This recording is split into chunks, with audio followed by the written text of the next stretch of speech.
चलो guys, let's start with management accounting 13 chapter का second part है। 13 चैप्टर कंप्लीट हो जाएगा, विल ट्राई के 14 भी थोड़ा बहुत स्टार्ट कर दें। ठीक है, सो management accounting, so what is management accounting? तुम्हें याद होगा, मैंने पहले पढ़ाया होगा। Anyone, what is management accounting? Poonam, management accounting क्या होती है? ये हमने F3 में भी बहुत बार पढ़ा है, F1 में स्टार्टिंग में भी पढ़ा है।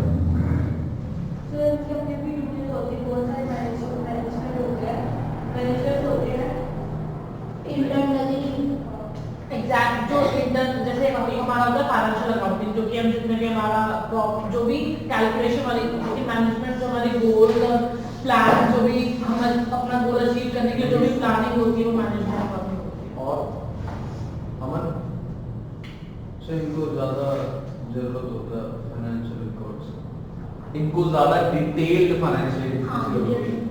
तो फाइनेंशियल अकाउंटिंग हमारा होता था, financial accountants are those people who just have the responsibility of preparation of accounts, उनको सिर्फ अकाउंट्स बनाने होते थे।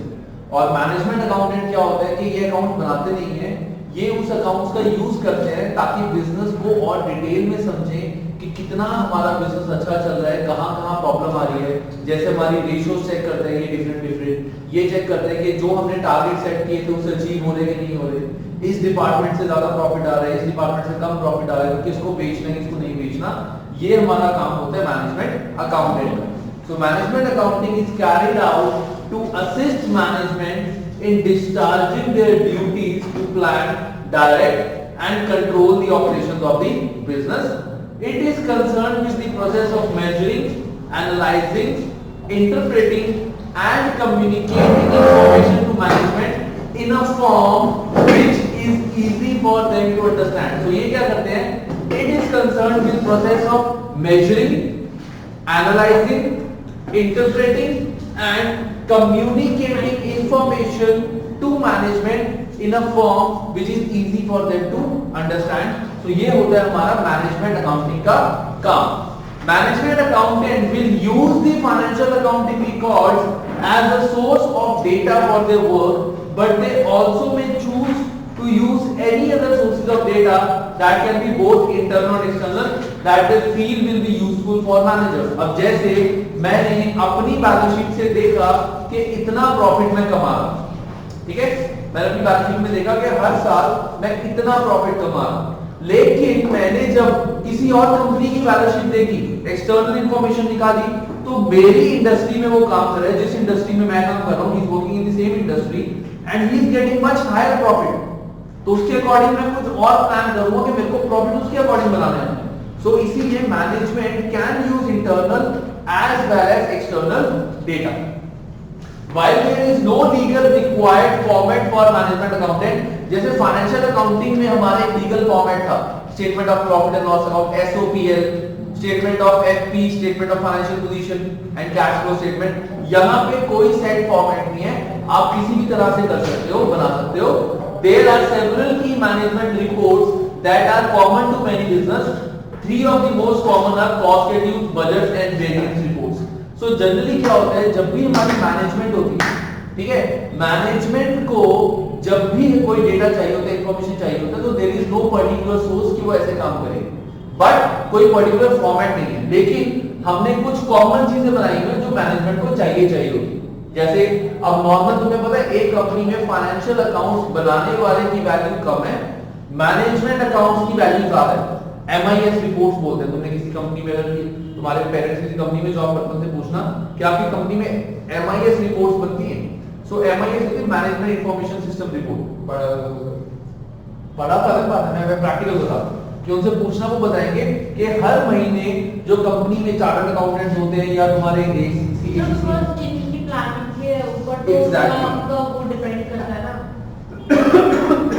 पूरा जो बिजनेस है वो सारा इस प्लानिंग पे ही डिपेंड करता है. ठीक है, ये हमारे पास में तीन टाइप की कॉमन चीजें होती है, that is cost schedule, budget and variance report. So सबसे पहले आता है हमारा cost schedule. So what is cost schedule?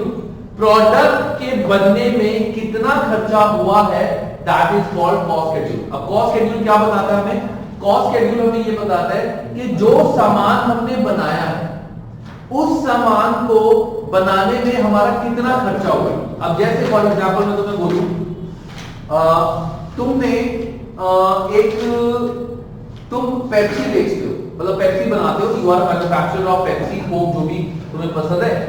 तुम्हारे पूरे साल में तुमने सिर्फ एक बॉटल पेप्सी बनाई, just one bottle of Pepsi, और तुम्हारा सोचो एडवर्टीजमेंट का खर्चा, तुम्हारा रेंट का खर्चा, इतना सारा खर्चा भी हो रहा है।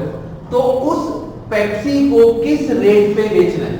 तुम कोई भी चीज अगर बेचोगे, तुम अगर बिजनेसमैन हो, think from a businessman point of view, if you want to sell anything in market, first of all you will identify कि तुम्हारी कॉस्ट कितनी है उसकी। हमेशा तुम कॉस्ट से ऊपर ही बेचोगे। चीज तुम्हें पड़ी है खर्चा मिला के 70 रुपए की, तुम कभी भी 60 की नहीं बेचोगे। You will always try to sell it for 75, 80, 90 ऐसे। तो सबसे पहले आता है हमारा कॉस्ट शेड्यूल, प्रोडक्ट के बनने में कितना खर्चा हुआ है। A cost schedule lists the various expenses involved in manufacturing units of a product. This is often shown as list of costs incurred while making a unit of each type of product we make. That is called standard card, cost card. Example क्या होता है देखो, तुम्हें बहुत detail में नहीं जाना, बस मतलब बताना चाहिए। वो कॉस्ट शीट टाइप है जो तुम्हारी सीएमए में, ठीक है। तो रिजल्ट कब आ रहा है? फरवरी का, ठीक है। सो ABC Limited manufactures toys. ABC Limited manufactures toys. One of its product is a wooden train set, which has the following standard cost per unit. के डायरेक्ट मटेरियल वुड और पेंट इस पे लगे $5.5 का, यूरो का। डायरेक्ट लेबर जो हमारी होती है ना, जो चीज काटती है, कुछ करती है, जिनको पर घंटे पैसे मिलते हैं, वो है हमारा 6.5 प्राइम। अब ये होती है प्राइम कॉस्ट। अब ये चीज तुम्हारी डिटेल में तुम्हें करने की जरूरत नहीं है कि प्राइम कॉस्ट क्या होती है, मार्जिनल कॉस्ट क्या होती है, फिक्स्ड ओवरहेड क्या होता है। This is not important for you. The important part is only this कि कॉस्ट शेड्यूल क्या होता है, कि चीज को बनाने का कितना खर्चा हुआ है, वो हम कहां दिखाते हैं, कॉस्ट शेड्यूल। प्राइम कॉस्ट का होता है, मैं क्या बोल रहा हूं, वो चीज तुम्हें तो जरूरत नहीं है, वो बहुत डिटेल पार्ट है, इसका पूरा चैप्टर है। प्राइम कॉस्ट क्या होती है, ओवरहेड कॉस्ट क्या होती है, फैक्ट्री कॉस्ट क्या होती है, तो वो बिल्कुल अलग चैप्टर है। I don't want to get into that, ठीक है। जो चीज रिक्वायर्ड है वही पढ़ेगा। तो कॉस्ट शेड्यूल क्यों मैनेजमेंट के लिए इंपॉर्टेंट होता है, ताकि मैनेजमेंट को पता चले कि अगर ये प्रोडक्ट हमें मार्केट में बेचना है तो ये प्रोडक्ट हम कितने का बेच सकते हैं। अगर इसकी कॉस्ट हमें 70 रुपीस की पड़ी है, that means we can not sell it for less than 70, हमें 70 से ऊपर ही बेचना पड़ेगा। So this is cost schedule. There are several key business decisions that this report can help a business to make. ये रिपोर्ट बिजनेस की किस चीज में हेल्प करती है। सबसे पहला most important is pricing decision, कि प्रोडक्ट कितने का बिकना चाहिए, how much should we cell our product in order to ensure that we can get profit. Next break even analysis. Break even analysis का मतलब क्या होता है, वो वाला रेट कि जिस रेट पे ना मुझे प्रॉफिट हो ना मुझे लॉस हो, दैट इज ब्रेक इवन। ना प्रॉफिट ना लॉस। अगर कहते हैं कि वो एक बंदा जब बिजनेस स्टार्ट करता है, पहले दूसरे साल उसको लॉस होते हैं, लेकिन तीसरे चौथे साल अगर वो बिजनेस में टिक जाए तो उसका ब्रेक इवन पॉइंट आ जाता है कि जितने खर्चे होते हैं उतने वो कमाने स्टार्ट कर देता है। So that is called break even. So उसके बाद आता है key factor analysis. Key factor analysis क्या होता है, should product be made in house और should there manufacture be outsource to somewhere cheaper. अगर हमें प्रोडक्शन पर्टिकुलर चीज की कॉस्ट नहीं पड़ रही तो क्या हम खुद ही बनाएं या उसको आउटसोर्स कर दें। अगर आउटसोर्स सस्ता हो सकता है तो मेरी कॉस्ट कम हो जाएगी, सो वो पता लगेगा। Investment appraisal, should the new machine be bought to replace an old machine. अगर हमारा पहले साल में हर महीने हमारी इतनी कॉस्ट पड़ रही है, रिपेयर मशीन की कम हो रही है, बाद में आके देख रहे हैं कि मशीन की रिपेयर बहुत ज्यादा होती जा रही है, रिपेयर उसकी हर महीने बढ़ती जा रही है, तो दैट मींस कॉस्ट बढ़ती जा रही है प्रोडक्ट की। सो हमें देखना पड़ेगा कि क्या हमें मशीन रखनी है या मशीन को हम बेच के रिप्लेस कर सकते हैं, दैट इज इन्वेस्टमेंट अप्रेजल। तो ये हमें डिसीजंस पता लगते हैं, important decisions from cost schedules. Clear है गाइस। इसके बाद हमारा आता है बजट। बजट का मतलब क्या होता है, व्हाट इज द बजट। एक साल के लिए जो एक काम के लिए कितने बजट जाने, ओवरऑल कितने पैसे हम इन्वेस्ट कर सर जो एक्सपेंडिचर रेवेन्यू रिकॉर्ड करते हैं। आज तुम्हें पता है आज बजट हो रहा है, बजट चल रहा है इंडिया का। हर चल रही है जो फाइनेंस मिनिस्टर है, कौन है फाइनेंस मिनिस्टर?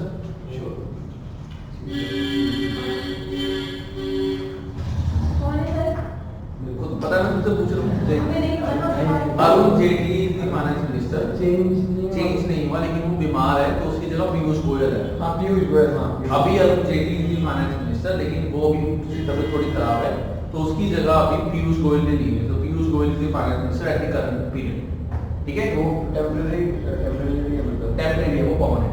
ठीक है, सो बजट क्या होता है?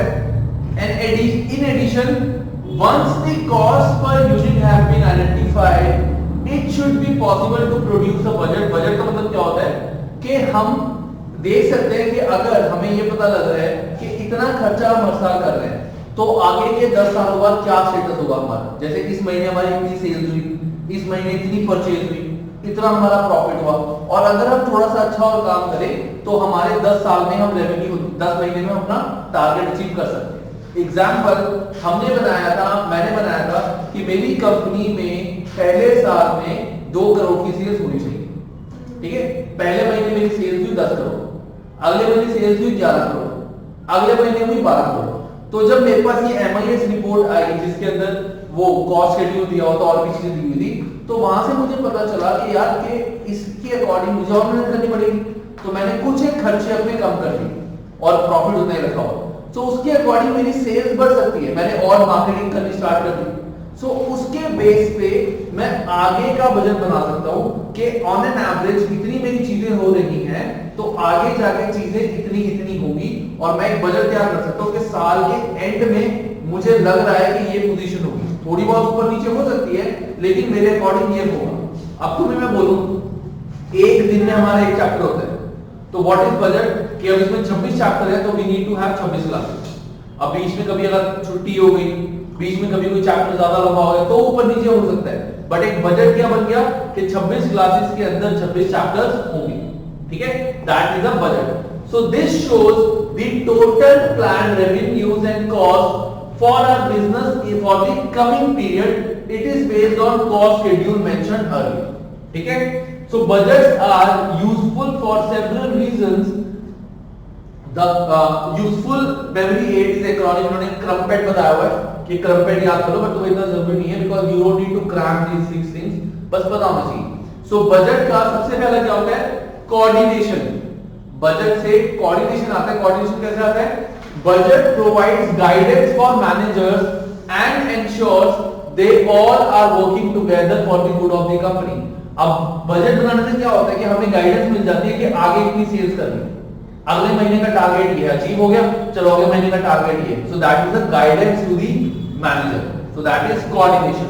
Responsibility, the budget authorises managers to make expenditures, hire staff और generally follow the plans laid out in the budget. अब बजट में लिखा हुआ है कि अगले महीने तुम एडवर्टाइजमेंट ज्यादा करो, लेकिन सेल्स ज्यादा करनी है, तो एडवर्टाइजमेंट ज्यादा करने के लिए बंदे रखने पड़ेंगे।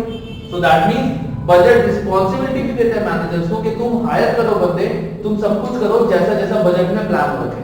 अब जैसे इंडिया का बजट क्या होता है, जब हर साल बजट बनता है कि गवर्नमेंट क्या बोलती है कि हम फार्मिंग पे इतना पैसा खर्चा करेंगे, और एग्रीकल्चर पे इतना पैसा खर्चा करेंगे, एजुकेशन पे इतना पैसा खर्चा करेंगे। ऐसी कंपनीज बजट बनाती हैं कि हम टोटल कॉस्ट होगा उस पे इतना खर्चा करेंगे।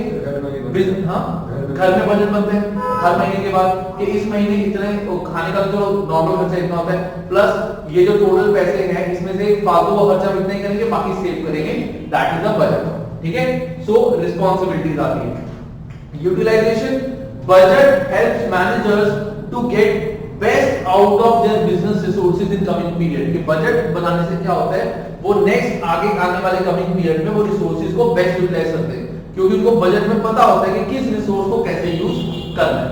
ठीक है, उसके बाद motivation, the budget can be a useful device for influencing the behaviour of managers and motivating them to perform in line with the business objective. इससे मोटिवेशन भी होती है उनको कि हमने इस साल 11 लाख की सेल अचीव कर ली, सिर्फ 5 लाख और की बात है, अगले महीने से 16 लाख हो जाएगी हमारी, और एक बार अगर 16 लाख होगी तो हम 2 करोड़ के कितने पास आ जाएंगे।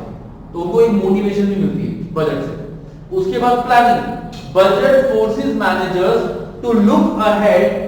This may help them to identify opportunities और threats to the business and take effective actions in advance. तो इसे प्लानिंग भी कर सकते हैं। इवैल्यूएशन क्या होता है कि प्लान करने के बाद इवैल्यूएट करना कि प्लान सही बना है कि नहीं। So budgets are often used as basis of our management appraisal.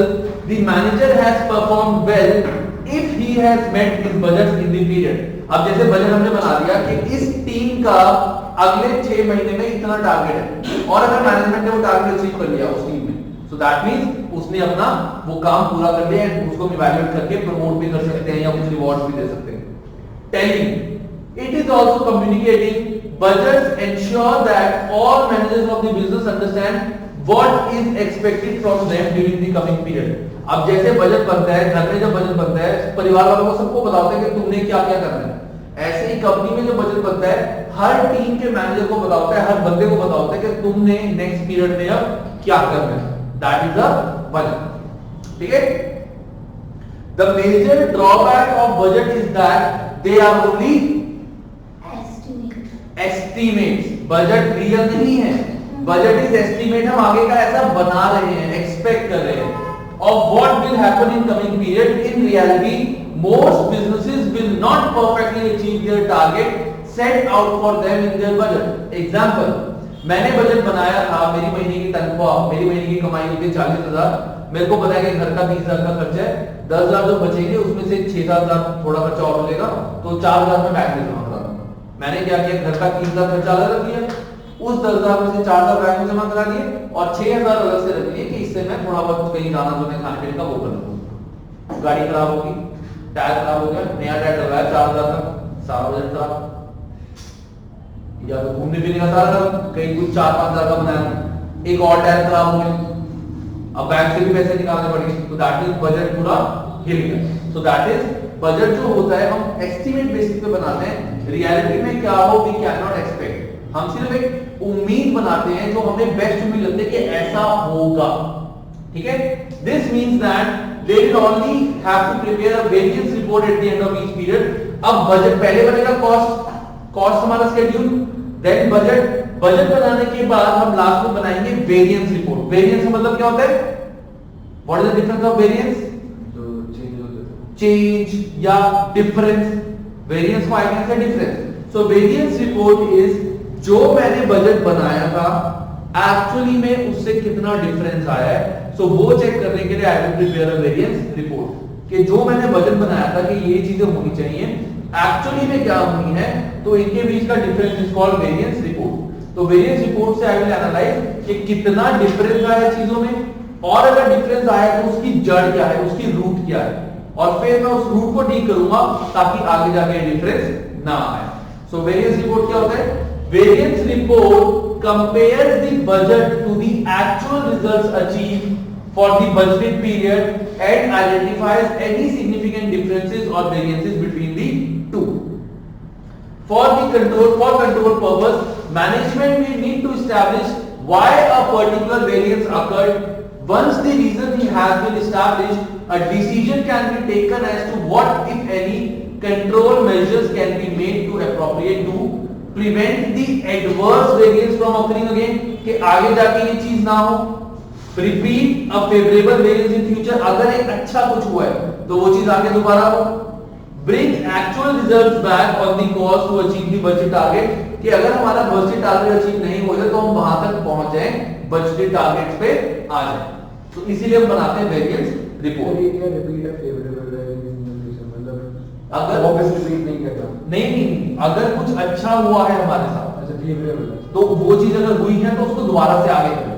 अगर चीज में डिफरेंस आए, गलती हुई है तो वो दोबारा ना हो, कुछ अच्छा हुआ है तो वो दोबारा हो, ताकि हमारा पता चले कि अच्छा ये अगर वेरिएंस हुआ है, इसकी वेरिएंस मतलब कि हमारा काम सेल्स हमने सोची थी 2 करोड़ की, हो गई 2.5 करोड़, तो दैट मींस अगले साल 2.5 करोड़ से भी ऊपर होनी चाहिए। ठीक है? ये चीज होती है हमारी वेरिएंस रिपोर्ट। अब आता है management accounting business policy and performance. कुछ खास नहीं है इसमें, सिंपल थ्योरी एक बार पढ़ लेते हैं। ये चाहे तुम घर पे पढ़ लेना, नॉट सो इंपॉर्टेंट। चलो पढ़ा देता हूं, पढ़ा दो, बोलोगे सब ने कराया है। अब in addition to management accounting function, the management accounting function has particularly important role in formulating, implementing and controlling business policy and performance. Example छोड़ दो, accounting function can clearly contribute to this process since the achievement of organizational plans is usually measured in monetary terms. जो भी कुछ होता है business में that is compared in monetary terms, written in monetary terms. Accountants are needed to establish objectives and then evaluate the various possible strategies to identify which of the most is financially attractive. So basically क्या है कि हम ये देखेंगे कि कौन सी चीज best है. एक अकाउंटेंट देखेगा कि पैसों के रिगार्डिंग क्या इन्वेस्टमेंट, क्या चीज बेस्ट है और वो चीज फॉलो करेगा.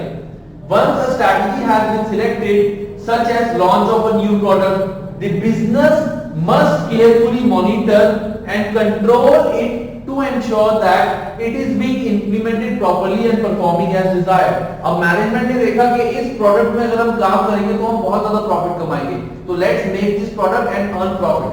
अब जब वो प्रोडक्ट बना रहे हैं उन्होंने जल्दबाजी में हवड़ा दौड़ी में बना दिया तो गलतियां होंगी, और गलतियां होंगी तो ऑब्वियसली उनको लॉसेस होने स्टार्ट हो जाएंगे. तो पॉइंट क्या है, once a strategy has been selected such as launch of a new product, the business must carefully monitor and control it to ensure that it is being implemented properly and performing as desired. This is usually done by undertaking various analysis which is outlined earlier. ठीक है, अब आगे आता है difference between financial accounting and management accounting. ठीक है, ये difference है. उसके बाद हमारा आ जाएगा ट्रेजरी का फंक्शन. हमने पढ़ा था ना ट्रेजरी, ऊपर पढ़े थे ना, अकाउंट्स में काम होता है ट्रेजरी, और उसके बाद है वर्किंग कैपिटल, और उसके बाद हमारा चैप्टर ट्रेजरी का बताया था आप पिछली क्लास में, घर पे जाके रिकॉर्डिंग में देखिए. ट्रेजरी होता है वो बंदा जो बिजनेस का सारा कैश संभालता है, which is related to cash. Revision नहीं करते हो जाके? नहीं सर, इस बार कभी नहीं करना चाहिए, वो दिन से थोड़ा बिजी. अच्छा चलो, so the difference between financial and management accounting is ध्यान रखना guys. Management accounting, financial accounting. Management accounting किस पर्पस के लिए यूज होती है? इंटरनल यूज, क्योंकि मैनेजर्स खुद का बिजनेस चेक करेंगे. Financial accounting is for external use. Accounts जब हम बनाते हैं वो कौन यूज करेगा? Shareholders, creditors, banks, government. Financial accounting is done for outside people, management accounting is done for inside people. ठीक है. Purpose of information, management accounting का पर्पस क्या होता है? To plan, control and decision making. इनका काम क्या होता है कि प्लानिंग करनी है, कैसे काम करना है, कोई चीज है उसको कंट्रोल करना है कि काम ठीक से नहीं हो रहा है तो ठीक करो, एंड डिसीजन मेकिंग, डिसीजन लेना. To record the financial performance of a period and financial position at the end of a period. इसका काम होता है सिर्फ फाइनेंशियल स्टेटमेंट्स बनाना, ट्रांजैक्शंस को रिकॉर्ड करना और balance sheet, profit and loss बनाना. That's it. Legal requirement, management accounting के लिए there is no legal requirement. वो इंटरनली है, उनको खुद चेक करना है हमारी परफॉर्मेंस कैसी है, तो वो कोई गवर्नमेंट की रिक्वायरमेंट नहीं. तुम्हें अगर लग रहा है तुम सही चल रहे हो तो ना करो ये चीज. लेकिन फाइनेंशियल अकाउंटिंग लिमिटेड कंपनीज के लिए मैंडेटरी है. लिमिटेड कौन सी होती है? PLC, पब्लिक लिमिटेड कंपनी जो होती हैं, पब्लिक होती है, पब्लिक प्राइवेट नहीं. इंडिया में प्राइवेट ही लिखो, यूके में प्राइवेट नहीं होता. बताओ. PLC नहीं सर, PLC इज प्राइवेट. और खाली अगर लिमिटेड कंपनी सर, LTD अगर लिखा हो तो क्या होगा? लिमिटेड या प्राइवेट? लिमिटेड. इंडिया में लिमिटेड होता है. यूके में एक बार F1 चैप्टर खोलना, F1 में फर्स्ट चैप्टर खोलना, आई थिंक फर्स्ट या सेकंड चैप्टर में अगर LTD लिखा हो that means it is a private company, और अगर PLC लिखा हो that means public limited company. अगर खाली LTD लिखा हो दैट मींस प्राइवेट कंपनी, और अगर PLC लिखा हो that means public limited company. India में अलग चीज है, इंडिया में PVT लिमिटेड लिखा होता है फॉर प्राइवेट कंपनीज, लेकिन इंडिया नहीं. PLC मतलब public limited company, PLC public limited company. Limited मतलब यूके में लिमिटेड मतलब प्राइवेट लिमिटेड एंड PLC मतलब पब्लिक लिमिटेड. ठीक है. वहाँ प्राइवेट के लिए प्राइवेट लिमिटेड पूरा लिखा होता है, यूके नहीं लिखा. प्राइवेट को लिखते हैं खाली LTD एंड पब्लिक को लिखते हैं PLC LTD. वहाँ पे PVT LTD नहीं आता, वो इंडिया में होता है. ठीक है. चलो भाई, इसके बाद होता है लीगल रिक्वायरमेंट. इसके लिए कुछ नहीं होती, उसके लिए लिस्टेड कंपनी को रिक्वायरमेंट लिमिटेड. फॉर्मेट, इसका कोई स्पेसिफिक फॉर्मेट नहीं है. जैसे मैनेजमेंट को ठीक लगता है वैसे बना सकती है। फाइनेंशियल अकाउंटिंग का स्पेसिफिक फॉर्मेट होता है, उसके अकाउंटिंग प्रोसीजर्स होते हैं, अकाउंटिंग स्टैंडर्ड्स होते हैं, ठीक है। नेचर ऑफ इंफॉर्मेशन, इसके अंदर मैनेजमेंट रिपोर्टिंग के अंदर, मैनेजमेंट अकाउंटिंग के अंदर फाइनेंशियल ट्रांजैक्शन भी आती है, नॉन फाइनेंशियल भी आ सकती है, कुछ अच्छा अगर आए वो भी आ सकता है, लेकिन उसमें तो सब कुछ मोस्ट फाइनेंशियल आता है, पैसे से रिलेटेड। टाइम पीरियड ये देखता है हिस्टोरिकल रिकॉर्ड, मतलब पुराने रिकॉर्ड, प्लस आगे क्या क्या हो सकते हैं, जैसे बजट किसमें बनाते हैं, मैनेजमेंट अकाउंटिंग में। फाइनेंशियल अकाउंटिंग में वो बजट नहीं बनाता, फाइनेंशियल अकाउंटिंग में तो जो हुआ है उसी के बेस पे वो बैलेंस शीट बनाता है कि इस साल ये सारी चीजें हुई हैं, that is mainly a historical record. Clear है?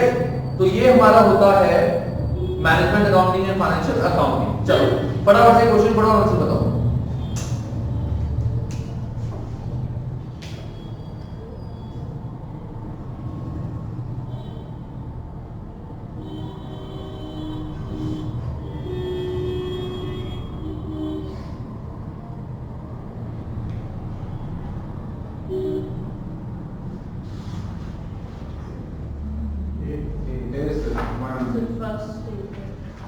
देखो क्लियर था क्या?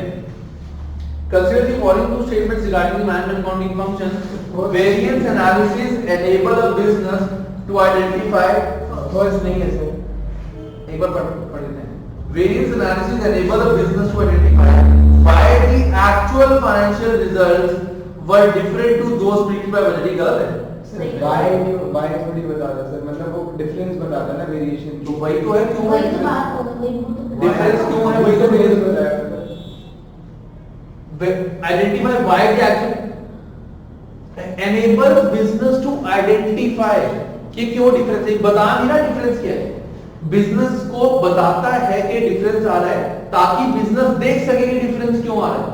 And variance analysis don't tell the actual difference, variance analysis enable a business to identify कि डिफरेंस क्यों आ रहा है, कहां डिफरेंस आ रहा है। सो ये सही है। दूसरा, management account follow a set predetermined format as laid down in management accounting standard, this is false, वो फाइनेंशियल अकाउंटिंग। तो आंसर इज ए। ठीक है, चलो आगे बढ़ते हैं। अब आते हैं फंक्शंस ऑफ ट्रेजरी। ट्रेजरी कौन होता है बंदा? कैश रिजर्व, जिसका सारा काम कैश से रिलेटेड होता है, बिजनेस का सारा कैश संभाल रहा है, बिजनेस में लोन कहां से लेने हैं, बिजनेस में पैसा कहां इन्वेस्ट करना है, everything in business that relates to cash is function of a treasury.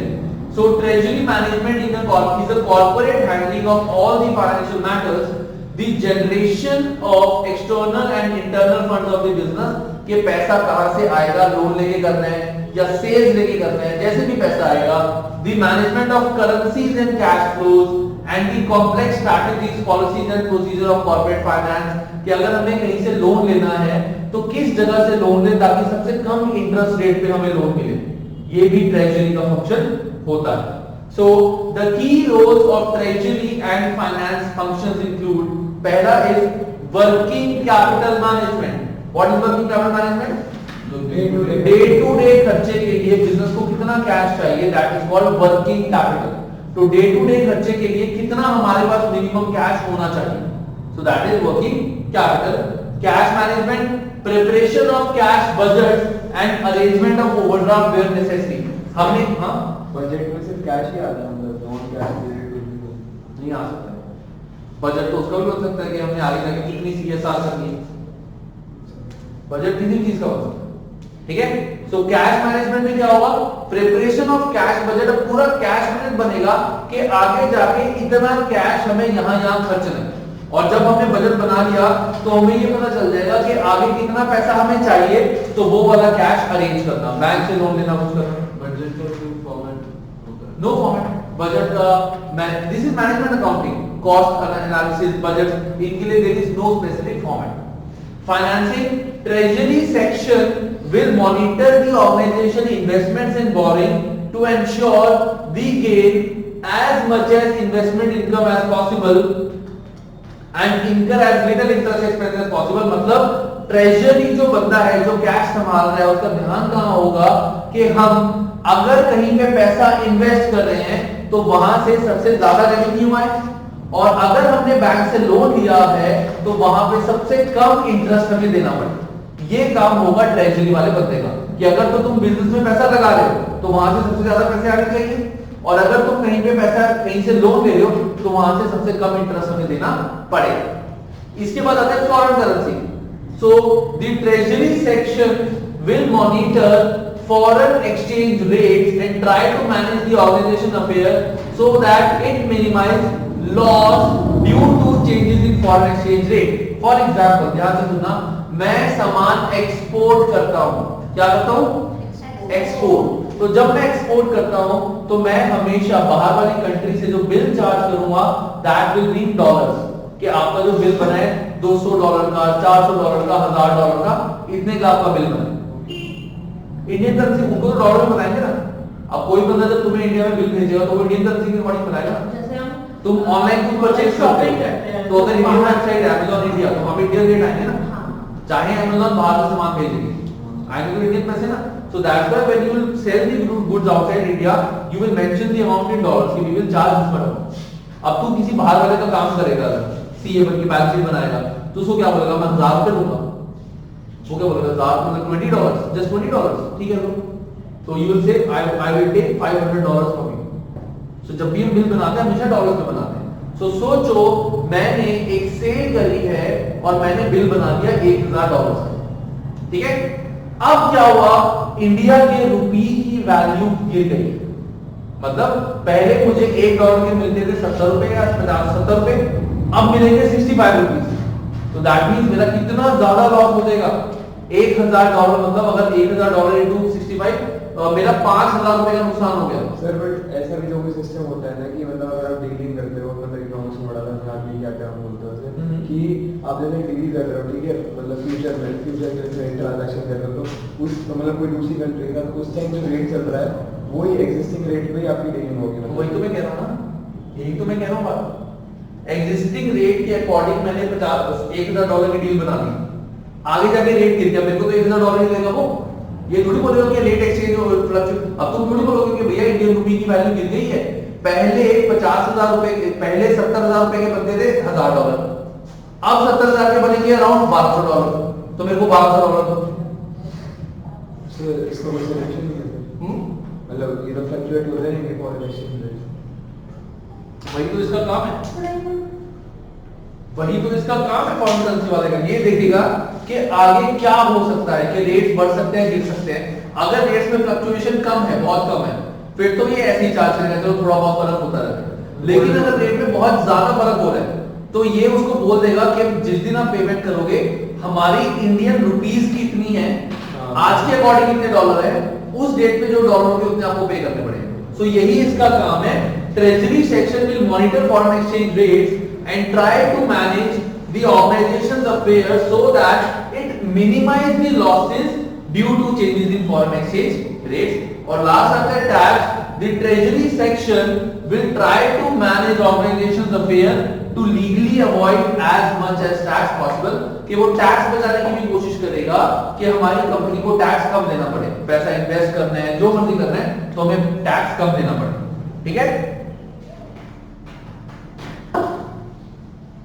ये होता है काम हमारा ट्रेजरी मैनेजमेंट का, ये छोड़ दो, इसकी जरूरत नहीं है।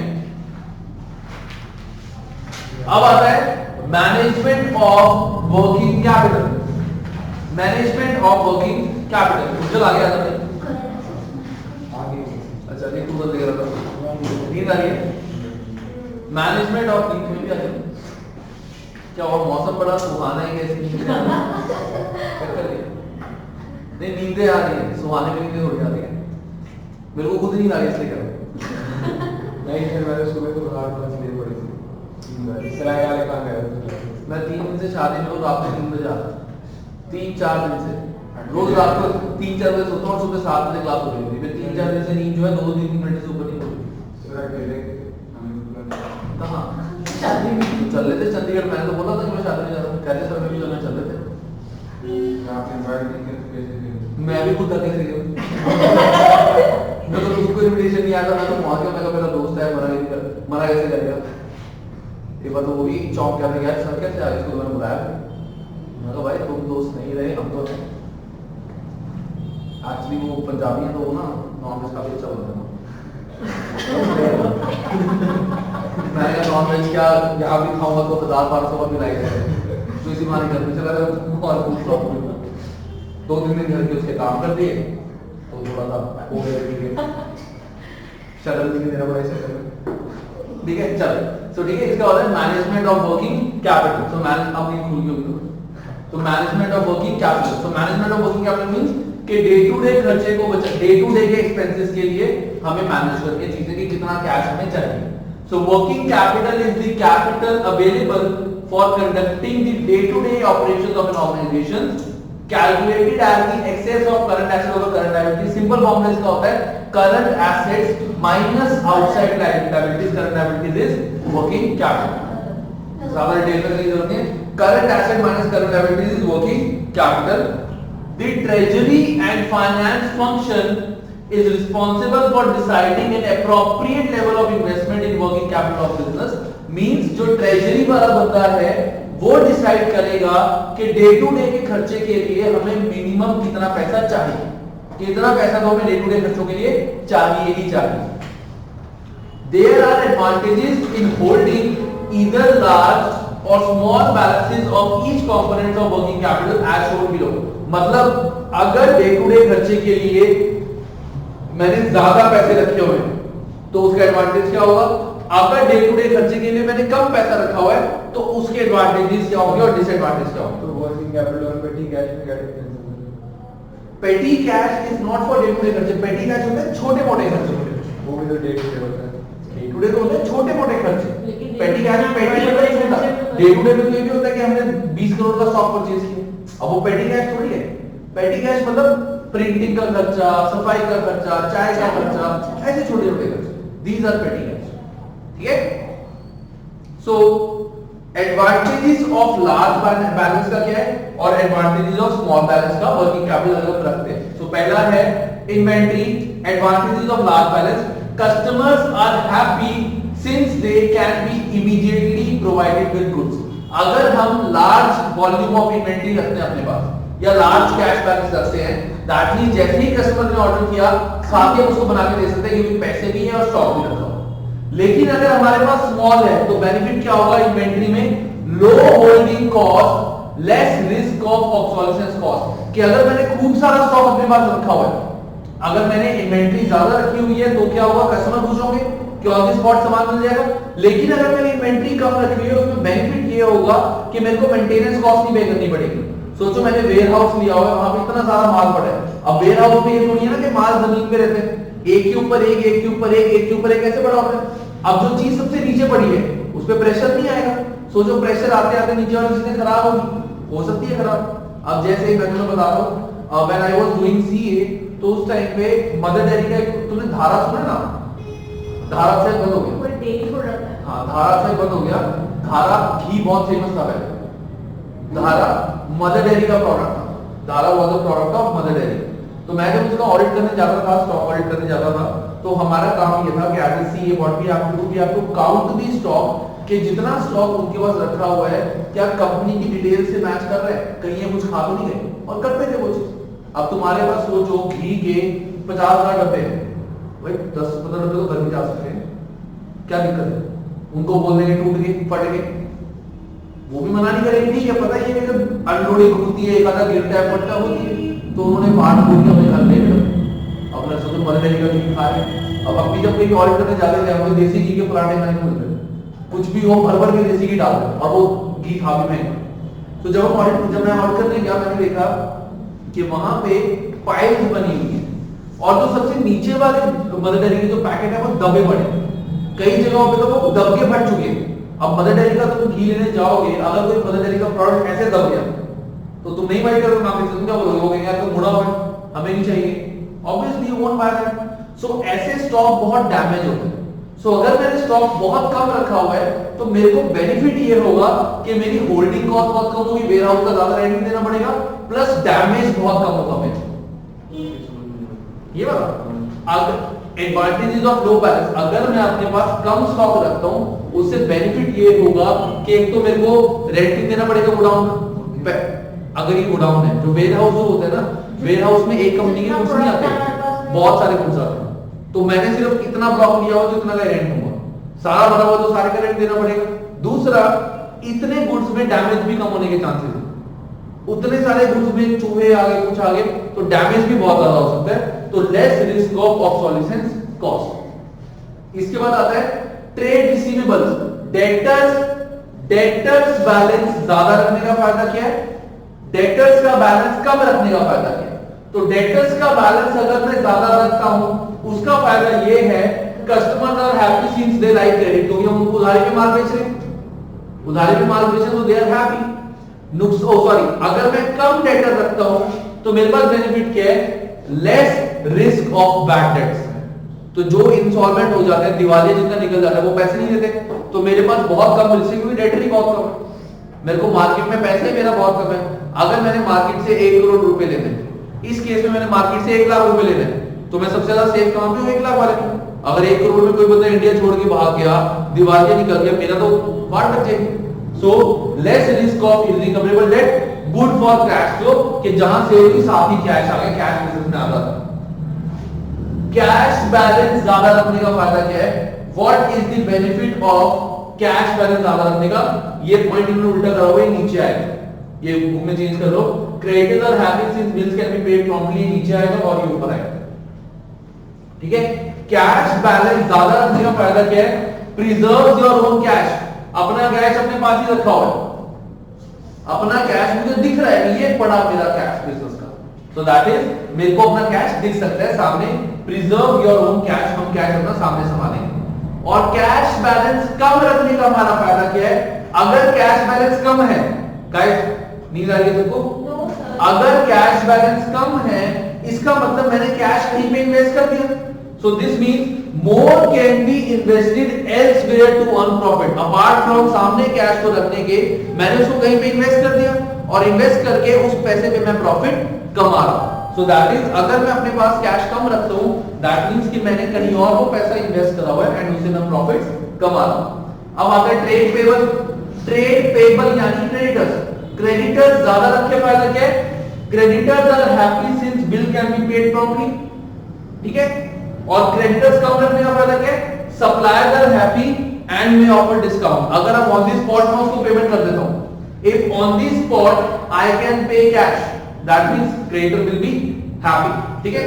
सर ये ट्रेड पेबल्स का ये वाला पॉइंट समझ, ये पॉइंट हटा दो, ये काट दो उसको, कौन सा पॉइंट, जो मैंने बताया था ना ऊपर नीचे, हाँ ऊपर नीचे हटा दो, ये ठीक है, हटा दो उसको, कैंसिल कर दो, ये ठीक है पॉइंट। कैश का क्या है, creditors are happy since bills can be paid promptly, ये इन्होंने पॉइंट, ये पॉइंट गलत एक्सप्लेन किया हुआ है इसका। Creditors are happy since bills can be paid promptly मतलब कि अगर तुम्हारे पास कैश काफी ज्यादा रखा हुआ है तो तुम्हारे क्रेडिटर खुश होंगे, क्यों, कि तुम उनको कभी भी पैसे दे सकते हो। अगर तुम्हारे पास कैश ज्यादा रखा हुआ है तो your creditors will be happy कि तुम उनको कभी भी पेमेंट कर सकते हो। ट्रेड पेबल ज्यादा रखने का फायदा क्या है, प्रिजर्व योर ओन कैश, कि पैसा उनको देने की बजाय अपने पास ज्यादा रखूंगा, मेरे पास पैसा ज्यादा पड़ा रहेगा, मैंने भी दिया ही, ठीक है। और ट्रेड पेबल कम का फायदा क्या है, कि सप्लायर जब उनको उधारी पे मैं माल परचेज करता हूं, साथ ही में उनको कैश पे कर देता हूं, that means suppliers are happy कि मुझे ऑन द स्पॉट पेमेंट आ गई। ये होते हैं मेरे एडवांटेजेस ऑफ लार्ज इन्वेस्टमेंट और small investment in current assets and current liabilities. Sir preserves your cash, क्या चीज, प्रिजर्व्स योर कैश, ये वाला, ये पॉइंट यही है ना। अगर ट्रेड पेबल मेरे ज्यादा है, ट्रेड पेबल क्या होता है, क्रेडिटर, क्रेडिटर बैलेंस ज्यादा करना मतलब उधारी पे माल परचेज करना, मतलब मैं कैश नहीं दे रहा, और कैश नहीं दे रहा मतलब कि मैंने अपना कैश अपने पास रखा हूं, ठीक है। चलो गाइस, इसके बाद टेस्ट ऑफ अंडरस्टैंडिंग 3 एक बार ये पढ़ो और मुझे बताओ इसका आंसर डी क्यों होगा। सर एग्रेसिव क्या मीनिंग क्या होगा, एग्रेसिव मतलब या तो गुस्सा, एग्रेशन मतलब गुस्सा, या फिर कह सकते हो बस, जैसे एग्रेसिव मतलब, मुझे कोई लाइन बताओ मैं इसलिए समझाता हूं। एग्रेसिव मैनेजमेंट मतलब कि जो फटाफट से काम करती है, फटाफट से जल्दी डिसीजन लेता है, जल्दबाजी में नहीं कह सकते हो, जल्दबाजी, यू लर्न एग्रेसिव बाय जल्दबाजी, जल्दबाजी में डिसीजन लेते हैं।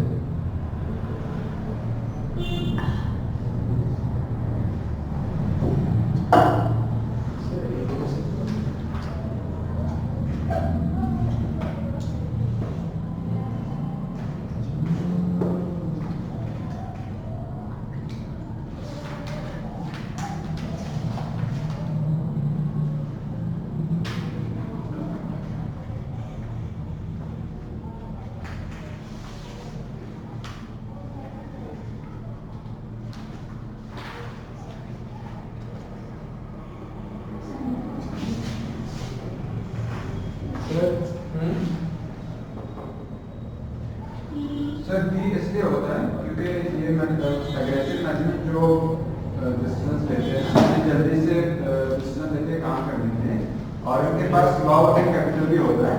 तो इसका मीनिंग ये है सर कि कभी-कभी जो स्टॉक होता है इन्वेंटरी में सॉरी वेयर हाउस में या इन्वेंटरी में वो खत्म हो सकता है सर, यानी कम हो सकता है, नीड्स पूरा नहीं कर पाएगा सर।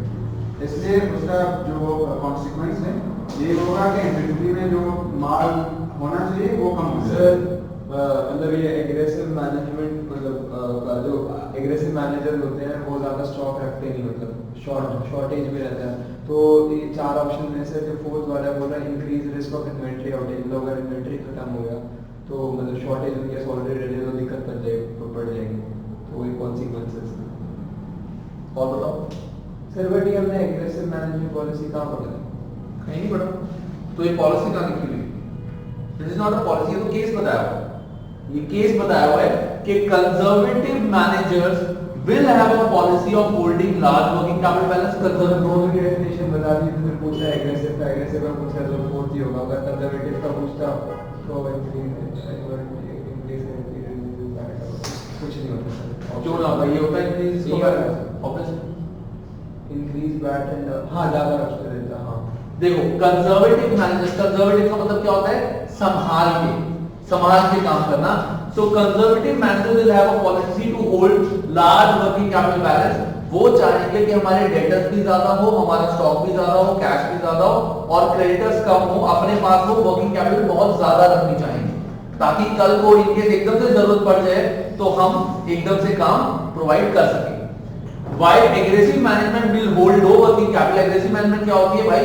जब सब काम ऑर्डर आएगा तभी फटाफट से करके दे देंगे, अभी रख के कोई फायदा नहीं, ठीक है? So that is aggressive management. So which of the following is the consequence, यानी नुकसान of an aggressive management policy? के aggressive management अगर मैं पॉलिसी करता हूँ तो मेरे को नुकसान क्या होगा? Increase bad debts. Bad debts तो तब बढ़ेंगे जब मेरे वर्किंग कैपिटल ज्यादा होगी, इसमें तो वर्किंग कैपिटल कम होती है, तो ये पॉइंट ही मैच करेगा। Increase credit periods attract more customer, मतलब डेटर ज्यादा और इसमें तो वैसे ही डेटर कम होते हैं, low working capital. Increase inventory obsolescence, inventory obsolescence means inventory ज्यादा है और डैमेज हो रही है, जबकि लो वर्किंग कैपिटल में तो इन्वेंटरी भी कम होती है। Increase risk of inventory outage supply, मतलब कि अगर ऑन द स्पॉट किसी बंदे ने खूब सारा ऑर्डर मांग लिया तो हम नहीं दे पाएंगे क्योंकि हमारे पास इतना स्टॉक ही अवेलेबल नहीं है, ठीक है? तो that is increase risk of inventory outage. Sir A और बी दोनों हैं? ए और बी। ए है increase risk of bad debts. Bad debts कब ज्यादा होंगे? जब मार्केट में ज्यादा पैसा बढ़े। मार्केट में ज्यादा पैसा बढ़ना मतलब डेटर्स बहुत ज्यादा, डेटर्स बहुत ज्यादा मतलब वर्किंग कैपिटल बहुत ज्यादा, जबकि एग्रेसिव मैनेजमेंट में तो वर्किंग कैपिटल लो है, तो that means debtor come.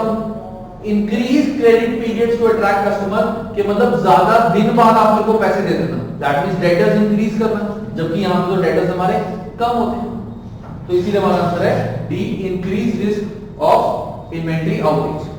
Clear है? चलो अब आते हैं जनरली क्या खत्म बस दो पेजेस बस। इसके बाद आता है इवैल्यूएटिंग एंड ऑब्टेनिंग फाइनेंस। इसका मतलब क्या है? Evaluating and obtaining finance means कि हमें पैसा कहां से लेना है। अगर if I am a businessman, कहां से मुझे पैसा लेना है? या तो मैं पैसा अपनी जेब से बिजनेस में डालूंगा या फिर मैं पैसा लोन के थ्रू लूंगा। या तो बिजनेस में जेब से पैसा डालो या लोन के थ्रू डालो, वो मुझे देखना है, ठीक है? So the organization may need additional funding to allow to grow and invest in new projects. It may therefore need to raise finance from external source. There are two main types of external finance. First is debt. Debt means it involving taking cash from third party, from bank, from financial institutions. So this involves borrowing cash from a third party and promising to repay them on a later date. Normally the company will also have to pay interest on the amount borrowed, के loan पे हमें interest भी पे करना पड़ता है। There are various sources of debt. हम कहां से कर सकते हैं? बैंक लोन ले सकते हैं, बैंक ओवरड्राफ्ट हो सकता है। ओवरड्राफ्ट क्या होता है पता है? ओवरड्राफ्ट होते हैं कई बार, जैसे क्रेडिट कार्ड होता है ना, ऐसी काइंड ऑफ ओवरड्राफ्ट होता है फॉर बिजनेसमैन। बिजनेसमैन को एक ऑप्शन मिलता है कि आप हमारे बैंक में अकाउंट खुलवाओ, it's a saving account for you. लेकिन इसमें एक फैसिलिटी ये है कि अगर आपके बैंक में पैसे पड़े 10,000 और आपको ऑन द स्पॉट 50,000 चाहिए तो आप 50,000 भी निकाल सकते हो। वो 40,000 आपका नेगेटिव पे बैलेंस हो जाएगा और उस हर कोई बिजनेसमैन को नहीं मिलता अगर बिजनेसमैन बिना पोटेंशियल हाँ ऑब्वियस जब नया बिजनेस है उसको नहीं मिलेगा, लेकिन अगर कोई बिजनेस अच्छा है, लंबा चल रहा है, जिसकी वैल्यूएशन अच्छी है, गुडविल अच्छी है, उसको अपने आप दे दे। ऑब्वियसली एक सिविल रिपोर्ट होती है वो देख के चेक करेगा, ठीक है ठीक है। So through selling of bond, यहां से थ्रू सेलिंग ऑफ शेयर्स, यहां से हम पैसा निकाल सकते हैं। So the main advantages of raising cash through debt, अगर मैं लोन से पैसा लेता हूं तो उसके फायदे क्या हैं मुझे? पहला फायदा क्या है? Interest payments are allowable against tax. Simple मतलब क्या है कि इंटरेस्ट पेमेंट पे मुझे टैक्स बचता है, इस पे मुझे टैक्स नहीं देना पड़ेगा। हाँ, जैसे फॉर एग्जांपल 1 लाख मेरे प्रॉफिट से, ध्यान से सुनना गाइस, 1 लाख मेरे प्रॉफिट से, ठीक है, और अभी मैं कोई इंटरेस्ट पे नहीं करता, तो let's say tax rate is 40%, तो 1 लाख का 40% कितना होगा? 40,000। तो 40,000 टैक्स मुझे पे करना पड़ेगा। लेकिन अगर मैंने इसमें से फॉर एग्जांपल 30,000 इंटरेस्ट पे करा तो 1 लाख में से 30,000 माइनस हो जाएगा, कितना बचा? 70,000। अब 70,000 पे मुझे 40% टैक्स पे करना पड़ेगा, दैट इज 28,000, क्योंकि जो मेरे को प्रॉफिट आया था उसमें से इंटरेस्ट का अमाउंट इज अलाउड, तो मैंने इंटरेस्ट माइनस कर दिया। अब इंटरेस्ट 30,000 पे किया था, तो इंटरेस्ट पे करने के बाद में इतने प्रॉफिट बचे, तो इस प्रॉफिट पे 40% टैक्स यानी 28,000। तो पहले मेरा टैक्स बना था 40,000, अब बन रहा है 28,000। तो पॉइंट यही है, interest payments are allowed against tax. अगर मैंने बैंक से लोन लिया हुआ है तो इंटरेस्ट पे करूंगा, और इंटरेस्ट पे करूंगा so that interest will be allowed as expense to me. Clear है गाइस? इसके बाद आता है raising debt from finance does not change the ownership of the organisation. अगर मैंने बैंक से लोन लिए, still I am the owner of business. लेकिन अगर मैंने किसी के साथ पार्टनरशिप कर ली, अब वो भी ओनर बन गया और मैं भी ओनर बन गया। एग्जांपल, अगर तुमने घर परचेज कर लिया, तुम्हारे पास 50 लाख है, एक और बंदे के पास 50 लाख है, तुम दोनों ने पैसा मिला के घर लिया, तो ऑब्वियसली घर दोनों के नाम पे होगा, that means you too are owner. लेकिन अगर तुमने वो घर अपने नाम पे लिया एंड जो बैलेंस 50 लाख था वो तुमने बैंक से लोन ले लिया, तो घर तो तुम्हारे नाम पे ही है। तो ये तुम्हारा बेनिफिट हो जाएगा कि अगर तुमने बैंक से लोन लिया है तो ओनरशिप तुम्हारी ही रहेगी। Third, debt tends to be cheaper to service than equity. मतलब अगर मुझे इक्विटी मतलब शेयर कैपिटल, इक्विटी मतलब शेयर कैपिटल, मैंने कंपनी के शेयर इशू कर दिए। शेयर इशू करना मतलब ओनरशिप डिस्ट्रीब्यूट करना। याद है कंपनी के शेयर इशू करते हैं, ओनरशिप डिस्ट्रीब्यूट होती है। तो अगर मैंने शेयर इशू कर दिए, दैट मींस मैंने ओनरशिप डिस्ट्रीब्यूट कर दी। और शेयर इशू करने का बहुत खर्चा होता है, मेरे को पहले आरबीआई को परमिशन लेनी पड़ेगी, यहां परमिशन लेनी पड़ेगी, इतने फॉर्म्स भरने पड़ेंगे, बहुत सारे काम करने पड़ेंगे। ठीक है, डेट के अंदर कुछ नहीं होता, बैंक में गए, फॉर्म भरा और लोन ले सकते हैं। ठीक है, अब आता है इक्विटी। इक्विटी क्या होता है? जब मैं कंपनी के शेयर इशू करता हूं, सेल ऑफ शेयर्स या इशू ऑफ शेयर्स। डिबेंचर्स वो होते हैं एक तरह से लोन, डिबेंचर्स लोन, तो इसके अंदर नहीं आती नहीं। डिबेंचर्स होते हैं कि हम पैसे तो ले रहे हैं बट हम उन बंदों को ओनर्स नहीं बना रहे, we are not making them owners. Debentures are kind of कि हम उनसे लोन ले रहे हैं। ठीक है, so it involves selling a stake in business in order to raise for cash. For companies this involves selling shares either to new investor और existing share holder.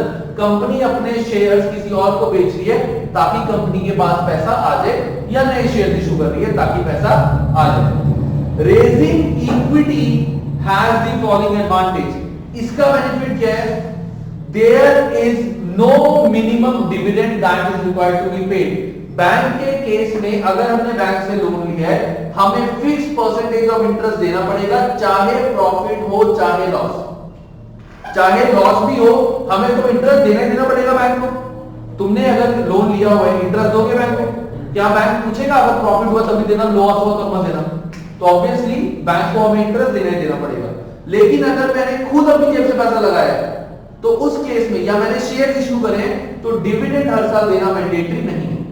Sir जब जैसे मतलब जो डिविडेंड से प्रॉफिट निकलने के बाद दिए जाते हैं ना, तो सर जो किस रेट पे डिविडेंड देना है वो कौन डिसाइड करता है? जैसे बोर्ड ऑफ डायरेक्टर 1 लाख रुपए प्रॉफिट हो चुका था फॉर एग्जांपल, तो मतलब इतने सारे शेयर होल्डर हैं तो सबको एक ही 10% ही मिलेगा, मतलब क्या जितने छोटे बड़े शेयर होल्डर उसी रेट पे मिलेगा डिविडेंड? नहीं नहीं, छोटे बड़े कोई शेयर होल्डर छोटा बड़ा नहीं होता, एक शेयर पे डिविडेंड मिलता है। सिंपल फॉर्मूला क्या है, जितना प्रॉफिट है प्रॉफिट पे से डिसाइड किया जाता है कितना पैसा हमें बांटना है, कितना पैसा अपने पास है। तो जो पैसा बांटना है वो पैसा divided by number of shares. जैसे 100 शेयर है 1 लाख रुपए, तो यानी 100 रुपए पर शेयर डिविडेंड है। जिसके पास 4 शेयर है उसको 400 रुपए मिल जाएगा, जिसके पास 2 शेयर है उसको 200 रुपए मिल जाएगा। अगर एक शेयर पे 100 रुपए मिल रहा है बस, तो उसमें ऐसा कुछ नहीं है कि ये बंदा इसमें 500 दे इसको ज्यादा पैसे देंगे, पर शेयर उनका प्राइस ऐसा कोई फॉर्मूला होता है सर निकालने के लिए? बता तो दिया अभी, ये profit divide by number of shares, that is dividend per share. Profit जो भी तुम्हारा है जो तुम्हें बांटना है as dividend divide by number of share, जितने तुम्हारे शेयर्स हैं। सो पर शेयर आ जाएगा कितना डिविडेंड देना है, तो जिसके पास 1 शेयर है उसको उसके हिसाब से मिल जाएगा, जिसके पास 100 शेयर है उसको उसके हिसाब से मिल जाएगा। ठीक है। दूसरा होता है benefit, bank will normally require security on the companies asset before it will offer a loan. जब भी बैंक तुम्हें लोन देगा वो उसके अगेंस्ट तुमसे प्रॉपर्टी के कागजात रख लेगा, ताकि कल को अगर तुम लोन ना चुका पाओ तो उनको वो प्रॉपर्टी बेच के पैसे दे सकते हैं। लेकिन जब तुम शेयर इशू करते हो तो किसी से कोई सिक्योरिटी नहीं ली जाती, कंपनी से कोई सिक्योरिटी नहीं लेता जब तुम शेयर इशू कर रहे हो। सो अब some companies may lack quality assets to offer, making equity more attractive as it does not require any security. Equity shares के लिए में कोई भी सिक्योरिटी नहीं चाहिए होती। अब आता है generally treasury and finance function will weigh up which source of finance best suits the circumstance of business। किस तरह से हम लोन ले सकते हैं हमारे लिए बेस्ट ये, या तो बैंक से लोन दो या शेयर होल्डर से लोन दो, या शेयर होल्डर से शेयर्स के पैसे ले लो। 2 चीजें हो सकती हैं, वो हमारा फाइनेंस फंक्शन देखेगा कि कैसे कैसे हमें पैसे लेने। अगर हमारे प्रॉफिट्स कम हो रहे हैं, अगर हमारे प्रॉफिट्स कम हो रहे हैं, आई विल आस्क यू, अच्छा पहले कुंजल बताएगा, फिर पूनम बताएगी, फिर अमन बताएगा, एक एक क्वेश्चन, अगर नहीं बता पाए तो पास ऑन बताएगा। सो क्वेश्चन इज, अगर मेरे प्रॉफिट्स कम हो रहे हैं तो क्या मुझे डेट रखनी चाहिए इक्विटी? 1 मिनट। प्रॉफिट्स कम अगर हो रहे हैं मेरे, तो क्या मुझे डेट से पैसा लेना चाहिए या इक्विटी से पैसा लेना चाहिए? And I need reason for that as well. Sir debt से लेंगे। रीजन सर क्योंकि सर प्रॉफिट आपके कम हो रहे हैं तो आप अपने शेयर होल्डर को सेटिस्फाई नहीं कर पाओगे, उनको डिविडेंड दे ही नहीं पाओगे। ठीक है, एक सेकंड पूरा तुम बताओ। हाँ हाँ, क्यों?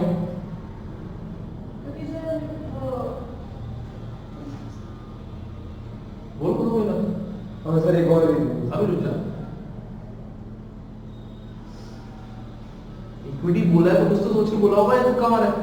फिर कुछ तो सोचा होगा।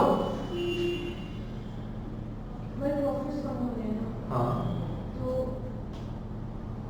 डेटर्स से बस लेंगे, डेटर्स बस है अपने पास होते हैं डेटर्स, शेयर होल्डर, डेटर्स कहाँ से?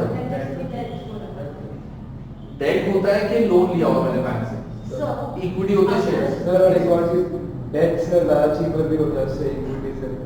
ठीक है, तेरा वाला पॉइंट मैंने मान लिया। पूनम ने भी कुछ होल्ड है, पूनम ने सिर्फ इक्विटी बोला है, कोई रीजन नहीं बताया। तो बता मन, डेट या इक्विटी अगर मेरे प्रॉफिट्स कम है तो?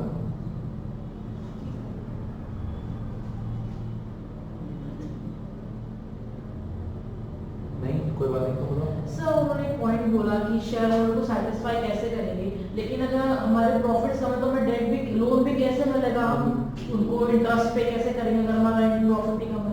एग्जैक्टली, अगर हमारे प्रॉफिट ही कम है तो और मैंने और लोन ले लिया तो मैं इंटरेस्ट कहां से पे करूंगा? मेरे तो और प्रॉफिट कम है, प्रॉफिट कम है, बट ये ऐसा तो नहीं प्रॉफिट ही नहीं है। अरे कम प्रॉफिट का मतलब यही तो है कि इंटरेस्ट दे ही पाऊंगा। बैंक- तू सोच, मेरे 1 लाख प्रॉफिट आ रहे हैं, मुझे हर साल इंटरेस्ट देना है 2 लाख, मैंने लोन ले लिया, कहां से दूंगा 2 लाख?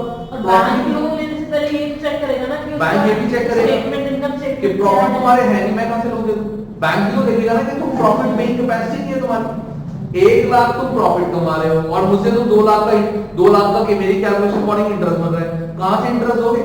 तो तुम तो हर साल सर तो इसमें रीजन ये होगा हम लोग इक्विटी करेंगे क्योंकि debt is more risky than debt is more risky, और रिस्की के अलावा we will take equity because if we take debt we won't be able to pay the interest from that profit because we have less profit. तो इसका answer आएगा equity. तो पूनम ने बोला सही, लेकिन पूनम ने रीजन को नहीं दे पाई। मैं वही सोच रहा था कि तुम एक भी रीजन दे दो ना, तुम्हारे मुंह से बात निकल रही थी, तुमने बस ये बोला कि सर डेट प्रॉफिट कम है बस। अगर तुम बोलते थे सर प्रॉफिट कम है तो इंटरेस्ट कहां से पे करेंगे, तो बिल्कुल सही होता। ठीक है, तो ये this is the reason why we take debt of equity not debt. चलो सर लेकिन अगर हम शेयर होल्डर्स को क्या, अगर हमारे पास प्रॉफिट ही नहीं है तो हम क्या बोल के अपने शेयर, बिल्कुल सही बात है, वो हमारे ऊपर है, हमारी स्किल्स के ऊपर है कि हम शेयर होल्डर हो गए अभी प्रॉफिट कम है। वो तो उसमें काइंड ऑफ फ्रॉड हो जाएगा। फ्रॉड भी हो सकता है, मैनिपुलेशन पावर पे डिपेंड करता है कंपनी जो भी है मैनिपुलेशन फ्रॉड भी कह सकते हैं, फ्रॉड ये कंपनी भी होती है, बट हमारे लिए एज अ कंपनी डूबते हैं वो यही तो होता नहीं तो डूबते हैं। लेकिन हमारे लिए क्या हो, हमारे लिए कंपनी पॉइंट ऑफ व्यू से हमारे लिए इक्विटी ही बेटर है, वो बेटर नहीं है डेट। ठीक है, चलो भाई अंडरस्टैंडिंग 4 फटाफट से बताओ इसका answer A B C D में से कौन सा है।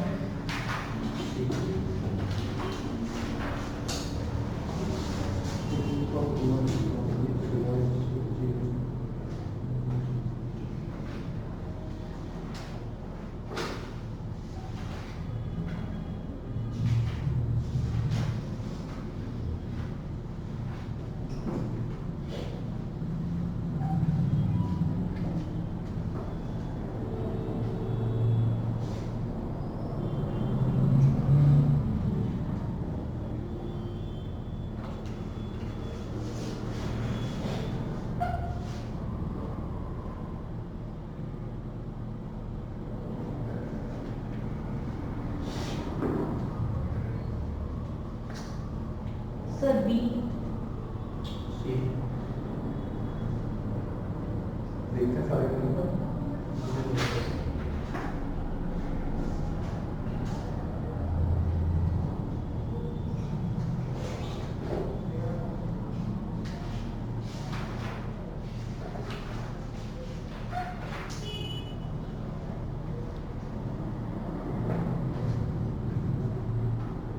बी सर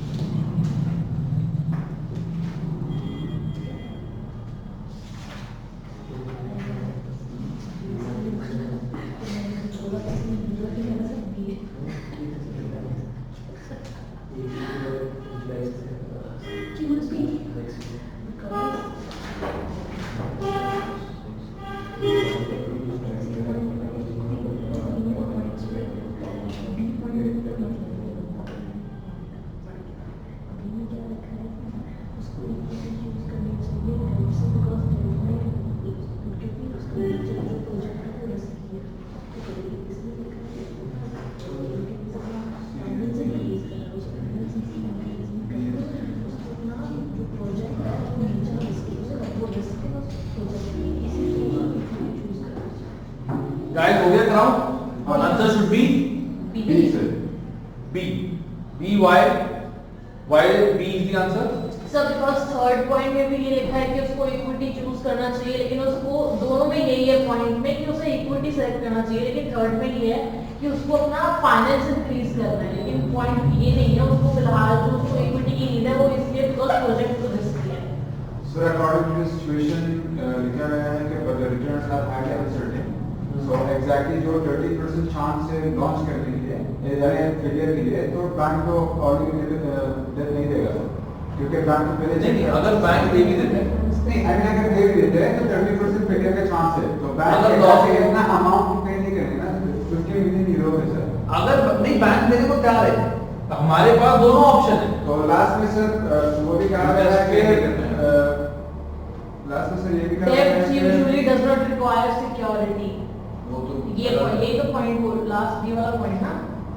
हाँ सर नहीं आई मीन क्वेश्चन में आंसर में ठीक है सर, मैं सिचुएशन की बात कर रहा हूँ सर।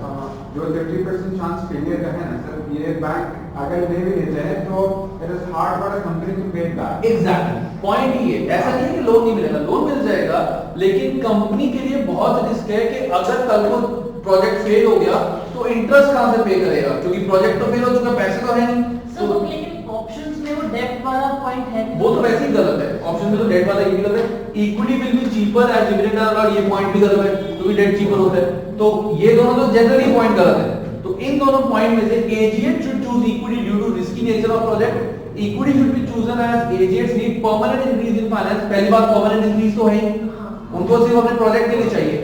सो यानी इसका आंसर वैसे भी बी बनेगा एंड लॉजिकली भी बनेगा। ये वाला इक्विटी चीपर थोड़ी होती है भाई, डेट चीपर होता है, हमने पढ़ा होगा अभी। Equity is costlier, share issue करना इज वेरी कॉस्टली, 10 परमिशन लेनी पड़ेगी। डेट में तो बैंक गए, फॉर्म भरा और पैसे आ गए, ठीक है। चलो इसके बाद लास्ट पॉइंट है इस चैप्टर का, that is determining business tax liability. Business tax liability क्या होती है कि हमें ये देखना है कि हमें कितना टैक्स पे करना है during the year, that is called determining the tax liability. One of the roles of the finance and treasury function is to calculate the business tax liability for the organization and mitigate or reduce that liability as far as possible within law. क्या मतलब उसको ये देखना है कि during the year tax कितना बना है एंड किस तरीके से वो टैक्स बन सकता है, लेकिन लॉ के दायरे में ही रह के। ऐसा नहीं है कि लॉ तोड़ के हम टैक्स बचा रहे, झूठी चीजें दिखा रहे, वो नहीं करना।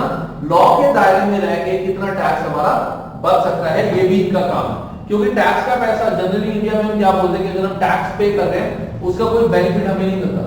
फॉरेन में क्या होता है, अगर कोई इंडिविजुअल टैक्स पे करता है तो उसको टैक्स से डबल बेनिफिट वैसे ही मिल जाता है। फॉरेन में मेडिकल इंश्योरेंस फ्री हो जाती है, चिल्ड्रन एजुकेशन भी फ्री होती है, हेल्थ चेकअप भी फ्री होते हैं, ठीक है, उनको मिल जाता है कि आप हेल्थ चेकअप कराओगे, बहुत चीजें फ्री मिलती है। यहाँ पे when a person page tax, उसके बदले उसको कुछ नहीं मिलता। वो टैक्स इंडिया में पे करना is totally waste of your money. उसका अब एग्जांपल है, चलो मतलब कोई लिंक नहीं है, बट स्टिल यहाँ पे जो टैक्स पे करते हैं हम, उस टैक्स का हमें बेनिफिट मिलना चाहिए।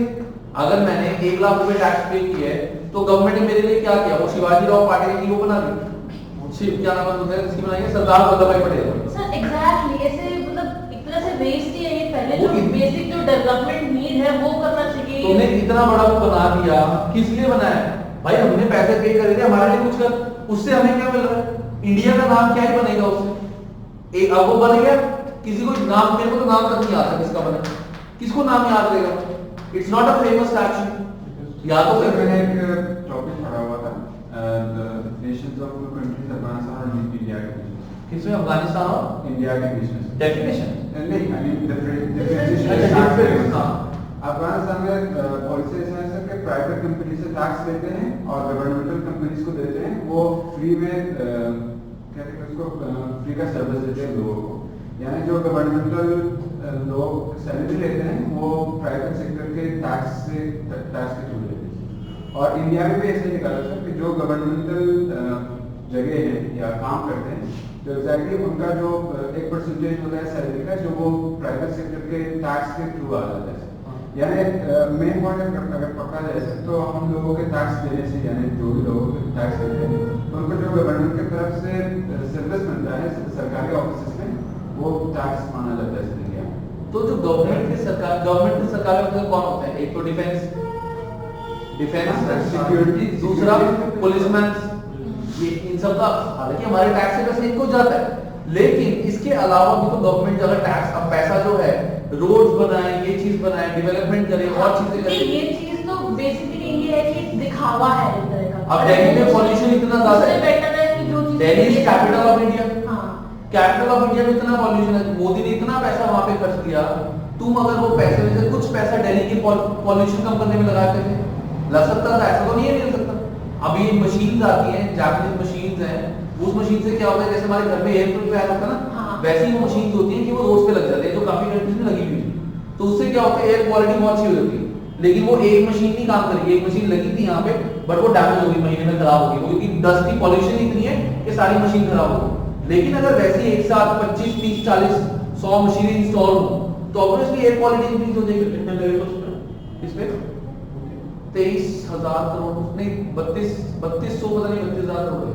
सब वो जो वो बन गया, स्टैचू बना है। हाँ, और इंडियन पॉपुलेशन है, इंडियन पॉपुलेशन कितनी है? 125 करोड़। सबको एक बांट देते हैं, 1 करोड़, 1 करोड़ बांट देते हैं। 1 करोड़ थोड़ी मिलते, 125 करोड़ 32 करोड़, हाँ 125 और 3200 तो 100 रुपए मिलते हैं, 100 रुपए मिलते, डिवाइड करना, 0 तो कटेगी सारी सर एग्जैक्टली मेजर एशियन बचा क्या, 3200 डिवाइड बाय 125, 100 भी नहीं बना। Sir exactly major Asian countries का जो प्रॉब्लम है यानी टैक्स के ऊपर, वो ये है कि ब्राइबरी ऑफिस में बहुत चलता है सर, यानी अभी नहीं वो पता क्या, ब्राइबरी का टैक्सेबल ही नहीं है। नहीं सर लिंक होता है सर, लिंक इसलिए होता है क्योंकि जो टैक्स कंपनीज को पे करना है ना सर, वो ब्राइब देके उसको कम करते हैं, या ठीक तरीके से नहीं बढ़ते हैं, या बिल्कुल देते ही नहीं है। वहाँ पे फंड भरे हुए थे इन्होंने दिया है लेकिन कुछ होता नहीं, तो इसके हिसाब से पूरे मेजर एशियन कंट्रीज में चले सर, यही मेन प्रॉब्लम इसी के थ्रू चल रहा है। यानी जैसे कि आपने कहा, अगर कंपनी तो यहाँ पे कहते हैं कि हम देते हैं टैक्स, अगर वो पूरे टैक्स को जमा करने से और उसी को जिस तरीके से आपने कहा शहरों के ऊपर मसलन करें ना या उसको स्पेंड करें तो बन सकता है सर। पॉइंट यही है, यहाँ पे क्या है पॉइंट कि अगर हम अच्छे से टैक्स पे करें तो इंडिया में पीपल, सैलरी वाले बंदों को तो वैसे ही टैक्स पे करना होता है, इनका तो कोई छूट ही नहीं है, ठीक है। अब गुड़गांव में उन्होंने एवरेज सैलरी जो बंदा जॉब कर रहा है उसकी 10 लाख होगी, तो 10 लाख पे उन्होंने अप्रॉक्सीमेट 1.5-2 लाख रुपए टैक्स होगा, तो 1.5-2 लाख रुपए टैक्स एक एम्प्लॉय से जा रहे हैं, तो कितने एम्प्लॉयज होंगे, तो कम से कम 50-60-100 करोड़ इनको यहाँ से आ रहा है साल, ऐसे पूरी इंडिया से कितना टैक्स आ रहा है। द पॉइंट इज कि अगर गवर्नमेंट, अब फॉरेन में क्या होता है, जैसे ऑस्ट्रेलिया में मेरे मामू हैं, वो व्हाट ही यूज्ड टू से कि अंशुल अगर हमें टैक्स पे करते हैं हमारा मेडिकल फ्री होता है। अब अभी लास्ट टाइम मेरे मामू से बात हुई, कहते हैं अभी गवर्नमेंट ने मुझे क्या दिया हुआ है, मेरे को एक साल में 4 महीने की वहां के टॉप के जिम की subscription plus a personal trainer free, कभी भी साल के 4 महीने स्टार्ट कर सकते हो, क्योंकि आपने टैक्स थोड़ा ज्यादा पे, मतलब उनकी इनकम थोड़ी ज्यादा है तो उन्होंने टैक्स ज्यादा पे किया है, तो उनको बेनिफिट मिले। Personal trainer in best gym, यहाँ पे बेस्ट जिम का रेट, गोल्ड जिम में जाओ कितना रेट हाई है उसका, 45,000 फॉर फुल ईयर, ठीक है। उसके बाद अब तुमने और पर्सनल ट्रेनर रखो तो 5,000 रुपए, उसका मेरे ख्याल से एक सेशन के उसके 1,000 रुपए होते हैं, तो वो उनको फ्री मिला हुआ है वहां। तो अगर बंदा टैक्स पे कर रहा है, ही इज गेटिंग बेनिफिट्स। मैं ये नहीं कह रहा कि सारा लोग, सर बट हमारे वहाँ में थोड़ा सा डिफरेंस भी है, ठीक है, यही डिफरेंस है वहाँ की पॉपुलेशन ऑल्दो वहाँ की जो इकोनॉमिक स्टेबिलिटी है वो एक तरह से स्टेबल है, लेकिन यहाँ की स्टेबल नहीं है। अगर हमें इतनी फैसिलिटीज नहीं भी मिल रही है इनकम, लेकिन जो हमारी बेसिक नीड्स है जो यहाँ की फीस, वो तो पूरी हो नहीं प्रॉब्लम पता है कि प्रॉब्लम सिर्फ है हमारी गवर्नमेंट की करप्शन। अगर करप्शन ना हो तो पैसा इतना होता है कि मतलब वो पैसा अच्छी जगह लग सकता है, लेकिन वो पैसा अच्छी जगह लगाने की बजाय वो वेस्ट करते हैं। अब जैसे पहले कांग्रेस आई थी, बेसिकली गवर्नमेंट को क्या होता है कि पैसे आए और हम पैसे हड़प लें, उनका मेन फंड है कि पैसे हड़प लेना। तो उस हड़पने से क्या होता है, हम टैक्स पे नहीं करते कि भैया हम इतना टैक्स पे कर रहे हैं, हमारे टैक्स का हमें मिल क्या रहा है, तो इसीलिए लोग डोंट प्रेफर टू पे टैक्स। फॉरेन में क्या होता है, लोग जान के टैक्स पे करते हैं कि भैया कर दे टैक्स पे, एक तो अच्छा भी है, हम फंसेंगे नहीं, और दूसरा हमें बेनिफिट भी मिल रहा है। यहाँ पे ऑनेस्टली बता रहा हूं, अगर गवर्नमेंट कोई ऐसी स्कीम निकाल दे कि आपका टैक्स, जिसने इतना टैक्स पे किया उसको बेनिफिट मिले, तो लोग खुद भर के टैक्स देंगे कि जिसका 10,000 टैक्स जो पे करता है साल का, उसको गवर्नमेंट बोल देगी उसको ये चीज फ्री मिलेगी। जैसे एग्जांपल है, जस्ट एन एग्जांपल, अगर 10 साल का आप कर रहे हो तो 2 महीने का आपका मोबाइल फ्री है 500 रुपए का, जस्ट एन एग्जांपल। जिसका 20,000 है उसको 4 महीने का फ्री हो जाएगा, तो बंदा खुद 20,000 टैक्स पे करेगा, झूठ बोलेगा नहीं, क्या मुझे चलो कुछ तो बेनिफिट मिल रहा है, वो चीज होती है। यहाँ पे कोई बेनिफिट नहीं है, इसीलिए लोग झूठ बोलते हैं, और लोग झूठ बोलते हैं इसलिए गवर्नमेंट को पैसा इतना ज्यादा नहीं आता। अब तो जो आता है वो हड़प लेती है। तुम्हारे वाले केस में जैसे ऑस्ट्रेलिया में, वहां पे क्या है, वहां भी गवर्नमेंट ये काम नहीं करती, जो टैक्स है उनको दिखता है कितना टैक्स है, इतना लोगों पे लगा। यहाँ पर वो होता है भैया अपनी जेब में भरो, अपनी जेब में भरनी, हमें अपने बिजनेस, अपने अकाउंट्स बनाने, अपने घर बनाने, अपनी जगह रखनी, उसके बाद जो बचता है वो फिर दिखावे के लिए कि इलेक्शंस आएंगे वहां खर्चा करना, तो it's a very long story, ठीक है। सो डिटरमाइनिंग बिजनेस टैक्स लायबिलिटी में जो फाइनेंस फंक्शन होता है उसका मेन काम क्या होता है कि उसको ये देखना है कि कितना टैक्स लायबिलिटी हमारी बनती है और किस तरह से हम टैक्स लायबिलिटी को मिनिमम कर सकते हैं। अब there are two terms guys, there are two terms, first is tax avoidance and second is tax evasion. तो टैक्स अवॉइडेंस क्या होता है, tax avoidance is the legal use of rules and tax regime to one's own advantage in order to reduce tax liability। मतलब अब बिल्कुल law के दायरे में रह के मैं कुछ तरीके करूं जहां से मैं टैक्स बचा लूं। जैसे इंडिविजुअल के केस में एग्जांपल बोला गया है कि 1.5 लाख तक अगर आप अमाउंट नहीं पे इन्वेस्ट करो तो आपको उस पर टैक्स बेनिफिट मिलेगा। एक और क्या चीज? एक tax avoidance. Tax avoidance means तू इतना सोचता क्यों रहता है? कहां होता है ध्यान नहीं ना है? नहीं सर, वो मैं थोड़ा पढ़ने में टाइम लगा रहा था। तो जब मैं बोल रहा हूं उस पे ध्यान दिया डोंट, जब मैं पढ़ रहा हूं पहले मेरा सुन ले उसके बाद पढ़ा, ठीक है? सो टैक्स अवॉइडेंस मींस कि जो भी टैक्स हमारा है हम लॉ के दायरे में रह के उस टैक्स को बचा रहे हैं। लॉ के दायरे में रह के कि गवर्नमेंट में इनकम टैक्स में बोला गया है कि सैलरी के ऊपर 1.5 लाख तक आप टैक्स बचा सकते हो, तो 1.5 लाख इनकम पे आप टैक्स बचा सकते हो, तो वो 1.5 लाख आप कहीं भी इन्वेस्ट कर दो। तो मैंने म्यूचुअल फंड में इन्वेस्ट कर दिए, मैंने एलआईसी पॉलिसी द्वारा ले ली, सो दैट इज टैक्स के दायरे, इनकम टैक्स के दायरे में रह के मैं अपना टैक्स कम कर रहा हूं, that is called tax avoidance. Tax evasion क्या होता है? Illegal means to reduce tax liability. जैसे मैंने अपनी सेल्स ही खत्म कर दी, बिल्स फाड़ दी, सेल्स करी हुई है मैंने बीड़ी फाड़ दी जला के, दैट मींस सेल्स कम होगी। एसेट टू एक्सपेंस दिखा दिया तो। हां, एसेट टू एक्सपेंस दिखा दिया। नहीं, एसेट टू एक्सपेंस दिखा सकते हैं, that is also point, but normally लोग नहीं करते क्योंकि पकड़े जाते हैं, ऑडिटर पकड़ लेते हैं। लेकिन अगर मैंने सेल्स के बिल ही उड़ा दिए थे, उसको क्या पता सेल हुई है कि नहीं? मैंने सेल्स के बिल उड़ा दिए, अपने सिस्टम में से सेल्स उड़ा दी, तो पता क्या चलेगा सेल हुई? एसेट टू एक्सपेंस तो वैसे भी देख लेगा, कोई भी देख लेगा, वो तो पता ही नहीं चलेगा। So these are illegal means to save tax. सो क्या हो गया, समझ गया? नहीं। So tax avoidance means law के दायरे में रह के टैक्स बचाना, टैक्स इवेजन मींस इलीगल तरीके से अपने टैक्स बचाना। सो फटाफट से पढ़ते हैं। The director of a company have a duty to their share holders to maximise post tax profit that are available for distribution as dividend to the share holder. मतलब tax pay करने के बाद जो पैसे बचते हैं वो पैसे शेयर होल्डर्स को डिवाइड होते हैं डिविडेंड। तो डायरेक्टर्स की रिस्पांसिबिलिटी होती है कि जितना ज्यादा पैसा वो कमा सके टैक्स बचाने के बाद उतना होना चाहिए ताकि शेयर होल्डर को ज्यादा पैसे मिले। Thus they have a duty to arrange the company's affairs to avoid tax as far as possible। जिस तरह से आप टैक्स मैक्सिमम बचा सकते हो बचाओ ताकि शेयर होल्डर को पैसे ज्यादा मिले। उसके बाद however dishonest reporting of tax authorities would be tax evasion and a criminal offense। लेकिन अगर मैं झूठ बोल के कर रहा हूं so that will be my tax evasion and that is a criminal offense। While the traditional distinction between tax avoidance and tax evasion is fairly clear, recently authorities have introduced an idea of tax mitigation to mean conduct that reduce tax liabilities without frustrating the intention of parliament, while tax avoidance is described in schemes। अब क्या होता है? अब एक तो है जो schemes में लिखा हुआ है कि इस तरह से आप टैक्स बचा सकते हो, वैसे मैंने टैक्स बचाया। टैक्स मिटिगेशन होता है कि मैंने और कोई तरीके देखे टैक्स बचाने के, लेकिन गवर्नमेंट ने बात बोली नहीं है, लेकिन मैं कर सकता हूं क्योंकि इसके लिए लॉ में कुछ लिखा नहीं। जैसे सैलरी के अंदर तुम्हें जिसको सैलरी मिलती है उसको एचआरए में मिलता होगा, हाउस रेंट अलाउंस। तो हाउस रेंट अलाउंस अगर मैं ज्यादा दिखा दूं तो उस हाउस रेंट अलाउंस पे मुझे डिडक्शन मिल जाती है रेंट पे। मतलब इतना डिटेल में मत जाना, जैसे एक्सपेंस बता रहा हूं मैं। कंपनी ने तुम्हें बोला मैं तुम्हें 50,000 रुपए पर महीना दूंगी, तुमने बोला कि मेरे को टैक्स सबसे कम पे करना है, तो कंपनी क्या कर सकती है? वो 20,000 दिखाएगी बेसिक एंड 20,000 दिखा देगी तुम्हारी एचआरए, हाउस रेंट अलाउंस। उससे क्या होगा? उस हाउस रेंट अलाउंस पे तुम्हारे को इनकम टैक्स का बेनिफिट बहुत ज्यादा मिल जाएगा अगर तुम रेंट पे करते। लेकिन अगर हाउस रेंट अलाउंस ही कम हुआ, 30,000 बेसिक पे हुई, 10,000 हाउस रेंट अलाउंस, तो वहां पे तुम्हारा टैक्स कम बचेगा। अब लॉ में इसके बारे में कुछ नेगेटिव लिखा होगा, गलत है, तो कर सकते हैं। So that is called tax mitigation।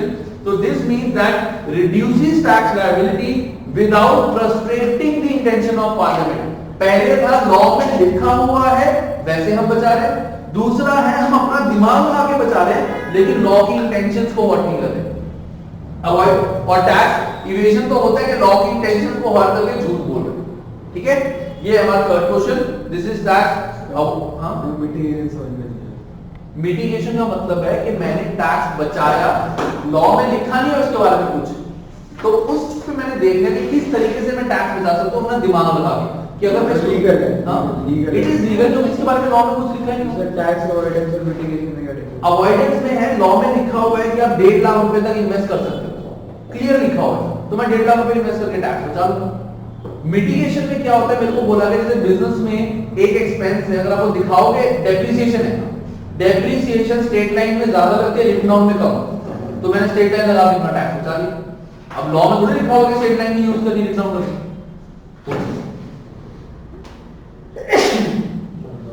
ठीक है, सो ये होता है हमारा tax avoidance, tax mitigation. Tax कम जब होता है ना, जब हम अपने जो मतलब जैसे मतलब जो अमाउंट बचता है आफ्टर पेइंग मतलब ऑल द एक्सपेंसेस, वो कम हो जाए, वो तो प्रॉफिट होता है, प्रॉफिट कम हो गया तो टैक्स ऑब्वियसली कम होगा। तो फिर नॉर्मल आदमी के सैलरी है तो उसके लिए टैक्स कम कैसे होगा? मतलब प्रॉफिट वाला तो समझ में उसके लिए मिटिगेशन, उसके लिए मिटिगेशन नहीं, नॉर्मल बंदे को सैलरी वाले को एक्सपेंसेस वगैरह नहीं अलाउड होते थे। हाँ सर, नॉर्मल सैलरी वाला बंदा है नहीं होते, भाई मैं सीए हूँ, नहीं होते। नॉर्मल जो सैलरी बंदा होता है उसको जो भी उसकी सैलरी होती है वो पूरी टैक्सेबल होती है, उसमें कोई घर के खर्चे ये सब कुछ भी अलाउड नहीं होता है, कुछ भी अलाउड नहीं। सर जैसे मंथली किसी बंदे को 50,000 रुपये आ रही है सैलरी, तो उस पर भी टैक्स देना पड़ेगा उसको, वो कैसे हो जाएगा? मतलब टैक्स कम करना है तो वही बताया ना, जैसे उसको बोला गया कि अगर आप साल में 1.5 लाख रुपया कहीं पे इन्वेस्ट कर सकते हो तो कर लो, उस पर टैक्स बच जाएगा। और टैक्स मिटिगेशन कैसे? उसमें मिटिगेशन हो सकता है, सैलरी सैलरी पर तो मिटिगेशन हो सकता है। मिटिगेशन सिर्फ कंपनी से केस में होता है। पापा हमारे लिए बिल बनाते हैं। हाँ क्या करवाते हैं? बिल बनाते हैं। कौन से? वही भी लेके आओ बिल टैक्स बचाना है। वो बिजनेसमैन है, सैलरी वो पता है क्या होता है, वो अपनी कंपनी को देते हैं, कंपनी की जो सैलरी स्ट्रक्चर होता है ना उसमें इन्वर्स कर देती है, हाँ? कंपनी इन्वर्स कर देती है, इन्वर्समेंट नहीं, रीइंबर्समेंट। अरे इन्वर्समेंट, हाँ, सो वो अलग चीज है, वो डिटेल में मत जाओ, तुम्हारे को मैंने पहले भी कहा था कि डिटेल में जाने की जरूरत नहीं, बट मैं वैसे बता रहा हूँ। कंपनी में एक स्ट्रक्चर क्या होता है कि कंपनी कहती है कि अगर आप इस खर्चे के बिल्स ले आओ तो ये खर्चा आपको मिल जाएगा, लेकिन इस पे टैक्स नहीं लगेगा। वो कंपनी की पॉलिसी में, बट लॉ में कहीं लिखी हुई वो चीज, वो कंपनी ने पॉलिसी में टैक्स में। हाँ, जैसे सैलरीड पर्सन को उनके बच्चों के एजुकेशन फीस, ये लॉ में लिखा हुआ है, this is written in law में, ट्यूशन फीस इतनी पर स्टूडेंट अलाउड है। अगर वो चीज टैक्स मिटिगेशन में टैक्स अवॉइडेंस अवॉइडेंस लॉ में लिखा हुआ है कि इतनी अलाउड, मिटिगेशन थोड़ी। ठीक है, चलो भाई, इसके बाद तुम्हारा चैप्टर खत्म। अब इस चैप्टर के फटाफट से क्वेश्चंस करो सारे, अंडरस्टैंडिंग प्राइस के लिए फटाफट से करो।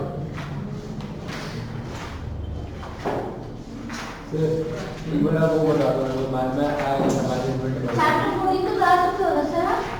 कोडिंग करा लिया, मैनेजमेंट अकाउंटिंग पर बता दो। मैनेजमेंट अकाउंटिंग बेसिकली क्या होती है? मैनेजमेंट अकाउंटिंग मींस वो पार्ट ऑफ अकाउंटिंग जिसमें मैनेजर सारी हर महीने रिपोर्ट बनाते हैं और रिपोर्ट बना के अकाउंट चेक करते हैं और दूसरी डिटेल चेक करते हैं, सो दैट वो देख सकें कि बिजनेस आगे कैसे करना है, आगे प्रॉफिट कैसे आ सकते हैं, कौन सी चीज अच्छी चल रही है, कौन सी चीज बुरी चल रही है। जैसे फॉर एग्जांपल मैं मैनेजर हूँ इस कंपनी का, मैंने बोला एक बंदे को कि तुम मेरे को हर महीने की रिपोर्ट बना के दे ताकि मैं देख सकूं मेरी सेल्स ठीक से हो रही है कि नहीं हो रही, और अगर नहीं हो रही तो मैं कैसे उसको ठीक कर सकता हूँ, और हर महीने क्या वो टारगेट अचीव हो पा रहे हैं, क्या काम होता है मैनेजमेंट अकाउंटिंग? एनालाइज करना, रिपोर्ट्स को एनालाइज करके अपने हिसाब से रिपोर्ट बनाना।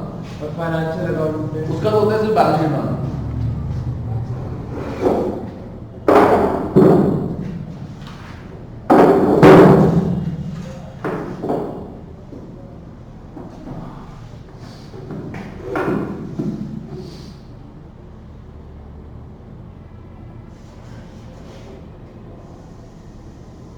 Sir non routine business transaction क्या होता है?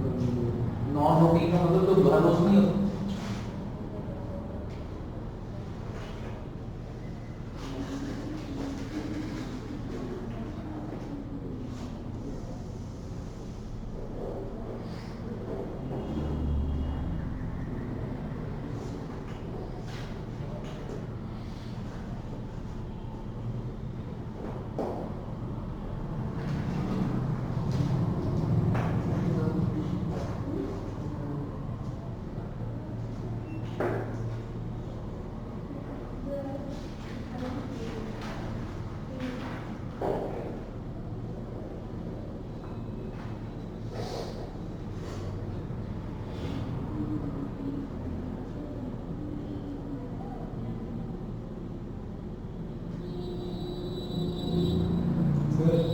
जैसे यहाँ पे तो नॉट ब्लैक में दे रखा है, पेपर में भी देंगे ना सर ऐसे नॉट, मतलब हाईलाइट करके नहीं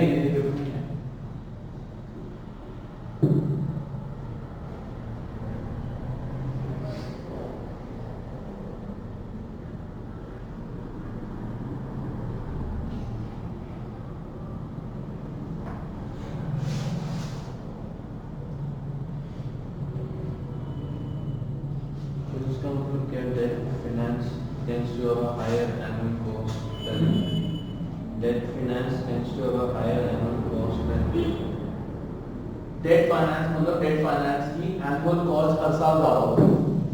अगर मैं लोन पे पैसा लेता हूँ तो उस पे इंटरेस्ट ज़्यादा होगा